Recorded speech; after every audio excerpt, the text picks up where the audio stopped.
were in Donnell Hall. The crowd had thinned down, and Michael Upton was on the stage reading, his lines falling on deaf ears, when all of a sudden, some guy I later learned was Tony Schoenwald threw down the books he was holding, jumped to his feet, run up on the stage, reached the blackboard, and began to scrawl, "Your magazines, your poetry, are all shit, except you, Charlie Potts." Which took everyone by surprise, and thinking myself implicated and unable to move because the situation was in a state of flux, as Tony got on with his gig, emboldened, Paul X went up and alongside on the adjacent board wrote, "We are all shit." To which Alta then rose and added, "Silver-winged shit."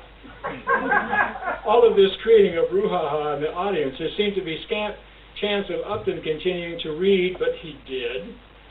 And though Robert Dawson, who was the next and last reader, began squirting Upton with a water gun, walking back and forth in front of the podium. Upton seemed to get a lot of shit like that. I remember the time he was reading at Shakespeare's on a warm spring night, the usual crowd. A dog walked nonchalantly in, sat down in front where he was reading, listened for a few minutes, then puked a pile and trotted out. Upton had every reason to be thinking, "Why me?"